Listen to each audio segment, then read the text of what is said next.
everybody, this is Robin with Creative2xmom, and in today's video I'm going to be sharing with you my winter reading list. So welcome back to my channel. My name is Robin and this is Creative2xmom. This channel is all about homeschooling, parenthood, and thriving in the day-to-day. And in today's video I'm going to be sharing with you my winter reading list. If you've been a viewer for any time, you guys know I love books. I've had a lot of book videos lately, and every season I try to compile a list of reading goals and I share with you what is on my reading list. So it's time for the winter season.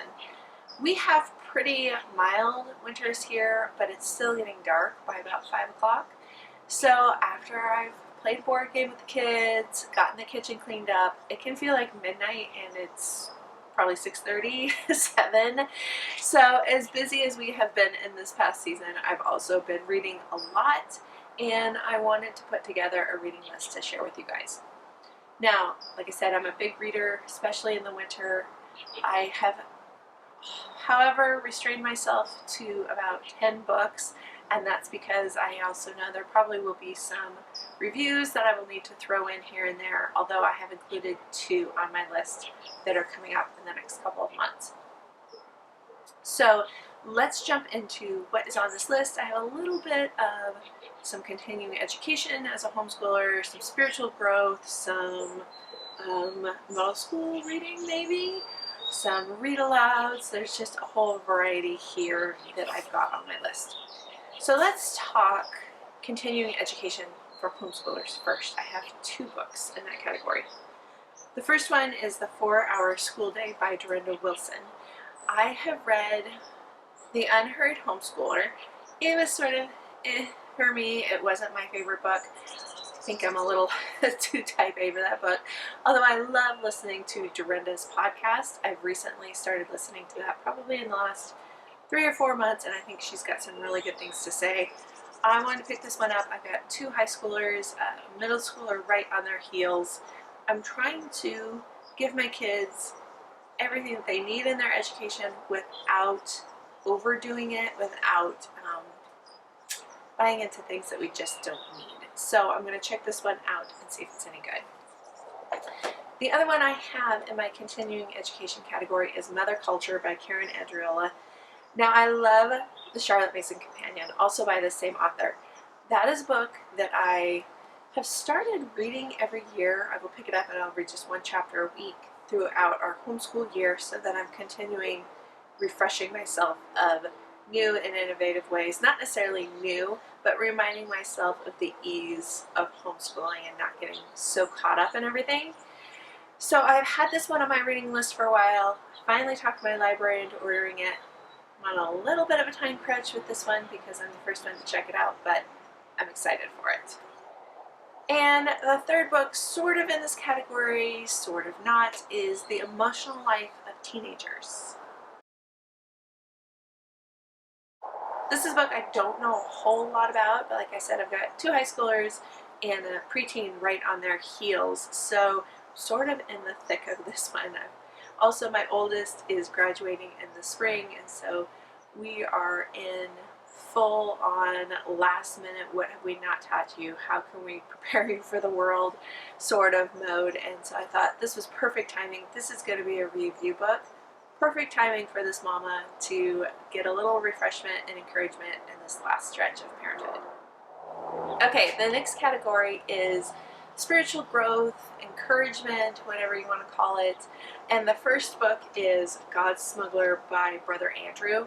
I have heard of this book for probably the past 20 years, but I don't think I've ever read it. This is a book that was required in a lot of the classes that of the college that I went to. I went to a Christian college, but I don't think I ever read it. And in the fall, I handed it off to my daughter. She read it, and she said, "Oh, Mom, you have to read it. It's so good." We've had it checked out from the school library for quite a while, so I added it to my winter reading list as a commitment to her that I would read it so that we could talk about it. I've heard good things about it, biography, but I have never really pushed myself to read it, so that's coming in the next couple of months. The other book that I have in this category is a review book, and that's by Priscilla Shirer. It's a resolution for women. Again, brand new title to me. I just downloaded it on my Kindle last night and read the foreword. I have only read one other book by Priscilla Shirer, but I've heard lots of her speaking. She's super encouraging, and a lot of what she preaches on has really hit me in this season of my life, so I'm excited to review this one. Don't know a whole lot about it. I'm hoping it lives up to the expectations that I have.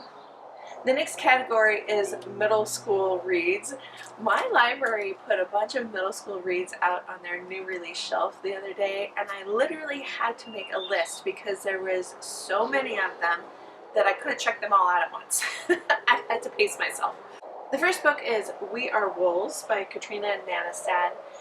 This covers the story of a family during World War II. They've been told that they're safe, that the Germans are going to win the war, and all of a sudden, one night the Russians invade and they have to flee in the middle of the night. This is the journey of what happens to the kids as they are separated from their family.